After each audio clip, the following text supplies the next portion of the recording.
Hello students, this is the second chapter of your book First Flight and the chapter name is Nelson Mandela, Long Walk to Freedom. The writer of this chapter is Nelson Rolihlahla Mandela. First of all, I would like to tell you something about Nelson Mandela. Who was Nelson Mandela? Nelson Mandela was a great hero who gave freedom to the blacks in South Africa.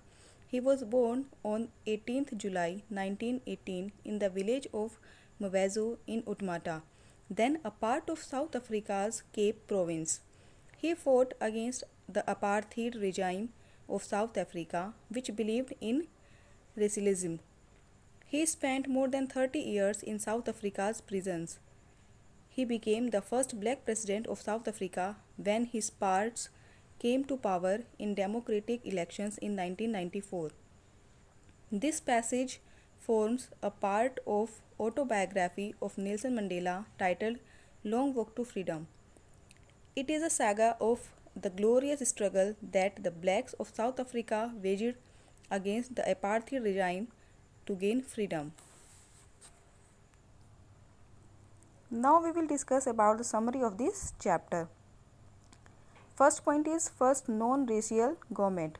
It was the 10th of May 1994. The day was bright and clear. The inauguration ceremony of the first non-racial government was held at the lovely amphitheatre at the Union Buildings in Pretoria. It was the largest gathering of international leaders on South African soil.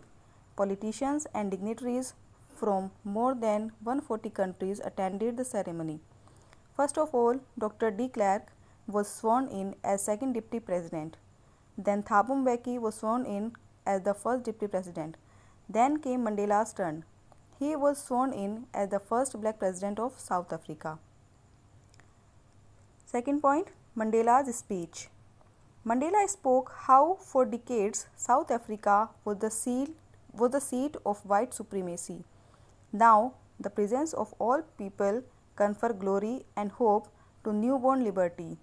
The blacks who were considered the outlaws not so long ago were hosting the nations of the world on their soil. Their victory over apartheid was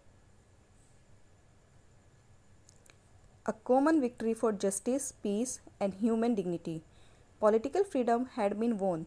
Now they would work hard to liberate all their people from the bondage of poverty, deprivation, and diseases. Never would South Africa again face the oppression of one by another. Third point is impressive display of jets.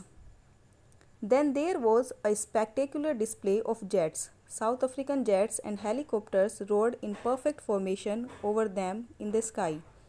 It was also a demonstration of military's loyalty to democracy and to the new government. Then two national anthems were played. Fourth point is sense of history. Nelson Mandela was overwhelmed with a sense of history. A few years after the Anglo-Boer War, apartheid was introduced in South Africa. The society based on racial discrimination was the harshest and most inhuman society in the world. Now, a new system based on the equality of all men, regardless of their color and race, has replaced the old and cruel system.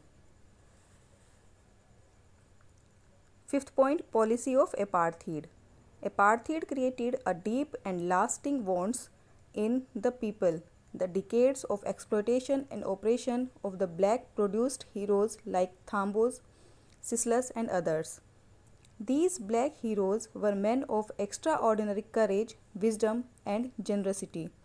The greatest wealth of South Africa was not in its minerals and diamonds, but in men of such great characters. Sixth point is struggle of comrades. Nelson Mandela learned the meaning of courage from such brave comrades. Courage is the victory over fear. These comrades were ready to risk and sacrifice their lives for an idea, the idea of freedom and equality. Even in the darkest prisons, their hopes and faith were not broken. They never allowed the flame to struggle to be extinguished. Next is twin responsibilities. Nelson Mandela thought that every man has twin obligations.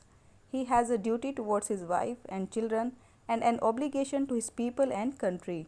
In South Africa, it was impossible for blacks like him to fulfill both those obligations. If any black tried to live like a free human being, he was punished and isolated. He was forced to live an isolated life away from his family. He was forced to live a life of rebellion and secrecy. Next and the last point is joining the African National Congress. Mandela realized that not only was he deprived of freedom, but his brothers and sisters were also deprived of freedom. That was why he joined the African National Congress.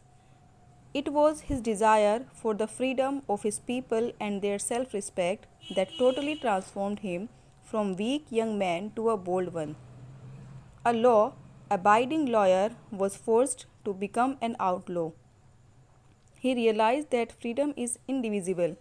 He knew the oppressed must be liberated. The oppressed and the oppressor alike are robbed of their humanity. Both of them must be liberated. Okay, student. So this was the summary of the chapter Nelson Mandela, A Long Walk to Freedom. Okay. Thank you.